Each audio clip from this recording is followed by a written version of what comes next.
పట్టణ మరియు పరిసర ప్రాంత ప్రజలకు మెరుగైన వైద్య సేవల కోసం దూర ప్రాంతాలకు వెళ్లకుండా ఇప్పుడు మన పొదిలి పట్టణంలోనే మెరుగైన వైద్య సేవలు అందిస్తున్నారు. మన ఉడుమల హాస్పిటల్స్ పొదిలి మరియు దర్శి బ్రాంచెస్ నందు పొదిలి పట్టణం ప్రగతి చక్రం మళ్లీ తిరగబోతుంది. 25 ఏళ్లుగా పీడిస్తున్న దారిద్ర్యం తొలగిపోయి ఆధ్యాత్మిక శోభతో పట్టణం కలకలలాడబోతుంది. ఉమ్మడి ప్రకాశం జిల్లాలో కీలక కేంద్రమైన పొదిలి అభివృద్ధికి ఎందుకు ఆమడ దూరంలో ఉండిపోయింది? చుట్టుపక్కల ప్రాంతాల్లో అభివృద్ధిలో దూసుకుపోతుంటే పొదిలి ఎందుకు ఈ గ్రహణం పట్టింది? దీనికి సమాధానం బోర్డ్రై పునరుద్ధరణ అనే బలంగా నమ్ముతున్నారు స్థానికులు. గత వారంలో పొదిలి పర్యటనకు వచ్చిన శివపీఠాధిపతి శివస్వామి పట్టణం క్షేమం కోసం కీలక నిర్ణయం తీసుకున్నారు. బోర్డ్రై పూడిపోవటం వల్లనే పట్టణానికి దుస్థితి పట్టిందని భావించిన ఆయన స్వయంగా బోర్డ్రైని సందర్శించి కొబ్బరికాయ కొట్టి పునరుద్ధరణ ప్రక్రియను లాంఛనంగా ప్రారంభించారు. ఆ రోజే పట్టణ ప్రజల్లో కొత్త నమ్మకం మొదలైంది. అయితే ఆ నమ్మకాన్ని నిజం చేస్తూ శివస్వామి ఇప్పుడు మరో అడుగు ముందుకు వేశారు. కేవలం కొబ్బరికాయ కొట్టి వదిలేయకుండా శాస్త్రోక్తంగా పనులు మొదలుపెట్టేందుకు ముహూర్తం ఖరారు చేశారు. తన మాట ప్రకారం వచ్చే సోమవారం ప్రముఖ వేద పండితులను పొదిలికి పంపిస్తున్నారు.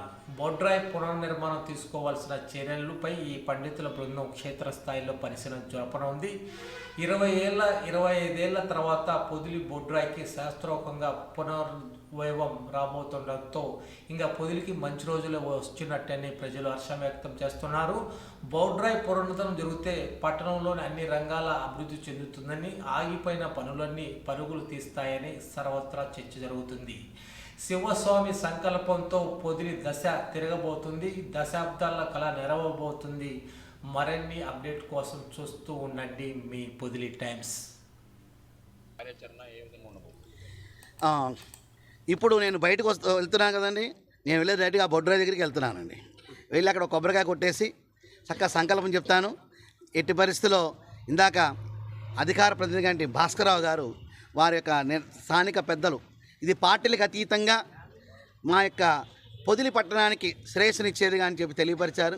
అలాగే ఉన్న చోట ఉంచచ్చా, అయితే రేపు ప్రజల అవసరాల కోసం దాని స్థానం మార్చచ్చా అనేది ఖచ్చితంగా ఆగమ విధానంతో కూడిన స్థపతి, అంటే పండితులు వేరండి, స్థపతి వేరు.